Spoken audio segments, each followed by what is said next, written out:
All right, everyone. Well, we're back for another AWM Insights, and it's going to be a good one today because we're talking about performance. So we're going to get into all the returns. No, just kidding. But we are going to talk about the question that we get often, and that is, how is the portfolio doing? I think hopefully what we're going to go through today is a little bit of context around, from our perspective, how you should think about your portfolio, how you know if you're on track, what should you really be measuring yourself against. I think when we often hear these types of things, we almost always default to the S&P 500. It's the thing that the financial talking heads, you watch any media, everybody talks to. We're guilty of it. We even talk about it a little bit, and we're going to today. But at the end of the day, we really want to give you guys some context for, hey, when we're thinking about your portfolios and we're trying to evaluate, hey, are things going the way that they should be going, how we think through that and how we think you should think through that. So, I'd love to maybe just lay out some context, Justin, if you don't mind, just talk a little bit about how, we think about benchmarks. Are we thinking about the S&P 500 when we're looking at things? Are we looking at more international benchmarks? Are we looking at broadly diversified benchmarks? Are we even looking at benchmarks at all? I'd love to kind of get your thoughts. Short answer is yes. We are most definitely looking at benchmarks, and we look at them at a number of different layers, if you will. I think the most important layer, which is also kind of the most, nebulous and I don't want to say undefined because it is defined for each and every client, is whether or not you're reaching your priorities or progressing towards your priorities or still able to meet your priorities. At the end of the day, you all know, you clients, listeners, we view money as a tool to be used in a way that can allow you to reach your priorities, whatever they may be.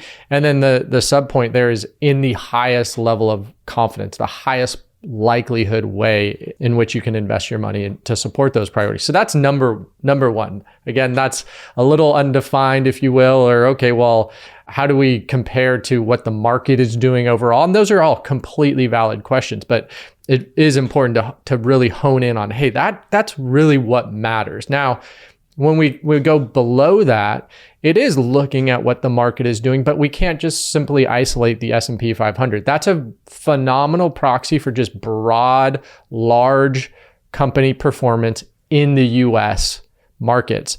It's not a great proxy if you're a diversified investor, whether that be diversified across US and international markets or diversified across stocks versus bonds as well. So the short answer, again, to kind of put a bow on my point, is we most definitely look at benchmarks, but we look at a number of different benchmarks depending on the question we're really trying to answer, starting with, hey, are you meeting your priorities? Are you continuing to progress toward your priorities? That being the most important benchmark that we isolate. Yeah, I think that's important for clients that are listening. You guys have probably heard us talk about this with you guys till we're blue in the face, but because we individualize all of your portfolios to who you are and those priorities that you're trying to achieve, that is really where we're trying to measure things.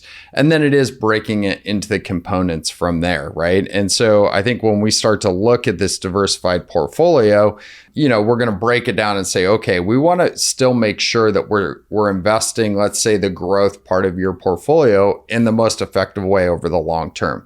What that means is that there's oftentimes, because you're taking a diversified approach, you're not going to get the return of the highest performing asset class in that year. And that's not a bad thing. That is that is by definition exactly what we're trying to do, because of what you just hit on, is that we want to do this with the highest amount of certainty over periods of time, but allowing ourselves to say, okay, well, for client A, maybe it is, we want the, more stable protective asset side to be 30% of the portfolio or 33% of the portfolio. And, the balance being on the growth side. And client B, it might be 15% and it could be 85% on the growth side. So it's really kind of trying to separate those two things. And then you start to get beneath the layers. And so, talk about the growth side a little bit. And so many people do talk about the S&P 500. And for clients, you probably already know this because we talk about it a lot, but the S&P 500 only represents the largest 500 companies in the United States. What we know is that from evidence, right, it actually supports a better performing allocation over longer periods of time. And so we take a more diversified approach, but also implement, a strategy that kind of anchors you a little bit more to smaller companies, value companies, profitable companies. And if we're comparing the S&P 500 to that, we're looking at apples and oranges, right? Yeah.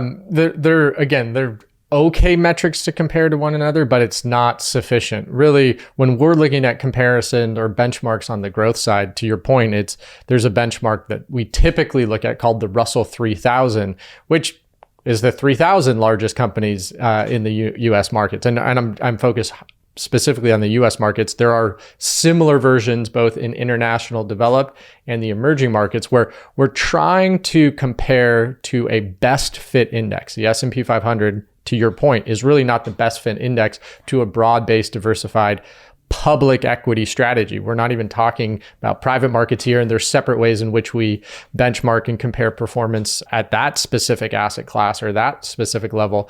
But we want the broadest, most accurate representation to compare ourselves. Even at that point, when we're looking at the Russell 3000, it doesn't necessarily represent the value, small, profitable companies that we tend to favor on the public equity side, the public market side of things. And so within that, we even have to say, okay, well, did we outperform? Did we underperform that specific benchmark? And if we did, that's okay. Really, the answer to ask is why? Was that expected ahead of time? And if the answer to that is, yeah, it was expected ahead of time, we outperformed because value, profitability companies did well, or we underperformed because value, small, profitable companies did poorly, then that makes sense. It's within expectations. It's within reason. The portfolio did what it was supposed to do based on what we had set out ahead of time. You can't look at a benchmark and then react. Kind of you alluded to what you're going to do in that case is constantly be chasing performance, which we all know is a terrible practice to really implement. And I think that's a really interesting point to maybe round all this up on is, timeframes also really matter. We're getting towards the end of the year, middle of the year. So, everybody's looking towards the end of the year and saying like, what's going to happen? What's the crystal ball? And we all know this, over a short period of time, who the heck knows what's going to happen. But kind of going back to what do we expect, you can go back to some of the historical probabilities and start to gain some comfort or at least start to understand why you want to continue to participate. So we're sitting in the S&P 500, we'll use it, is up a little over, probably it's double digits, over 14% per year, probably about this time. And so you start to look back and you're like, okay, well, based upon this, you're more likely than not, we're going to end up pretty well for the year. That's what things typically point to. But I always find it good to go back and think through, okay, why does all this matter? Why are we staying invested? It's because we have no idea over the next 6 months, but we start to gain confidence and certainty over a longer period of time. And I thought some of the stats, just to remind clients listening, and you guys have heard this, but our expectations are that the growth side of your portfolio may go down, let's call it once every 4 years. That's something we would expect to happen. That's why you get rewarded with the growth over time. But on the flip side of that, history's also told us that, more than 30% of the time, the S&P is actually up more than 35% per year, right? And so we want to make sure that we're allocated in a way that we also get to take advantage of that period of time and not potentially be trying to guess when the negative's coming and potentially miss when that big positive's coming. And so when we do that, right, that allows our portfolios to grow in a way that we expect them to grow over time, allows you to achieve your priorities at a high level of confidence. And the last thing I'll throw out is just, this isn't a smooth line. No, it's not a, hey, let's look at a year and this is going to happen, or we can, really figure out a smooth path in any one year. The average drawdown every year is also about 16%. So even in those years that you're getting 35% overall, there's probably a pretty good chance that there was a period during that year where your portfolio actually declined by double digits. And so I think that's where it's starting to frame back to the benchmark that truly matters. Are you diversified in a very thoughtful way? Are you very individualized? We didn't even hit on after taxes. Everybody listening to this knows that's what we care about. It's what matters, really. Yeah, is your after tax returns, are they producing enough for you to ultimately get to your personalized benchmark, which is achieving your priorities? Yeah. So, yeah, I think hopefully this gives you a little bit of context today for what we look at. You know, we get way below the hood here, but from a high level, you guys have an individual benchmark. When we look at your individual allocations, we certainly have areas that we're targeting to make sure that your allocations, the actual investments that you're in, are performing in the way that we would expect them to.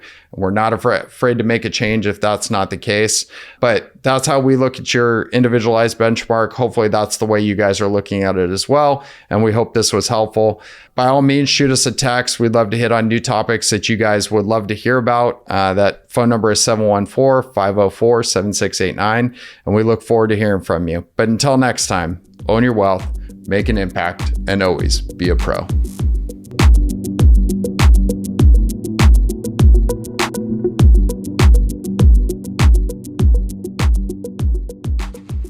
The information in this podcast is educational and general in nature and does not take into consideration the listener's personal circumstances. Therefore, it is not intended to be a substitute for specific, individualized financial, legal, or tax advice. To determine which strategies or investments may be suitable for you, consult the appropriate qualified professional prior to making a final decision.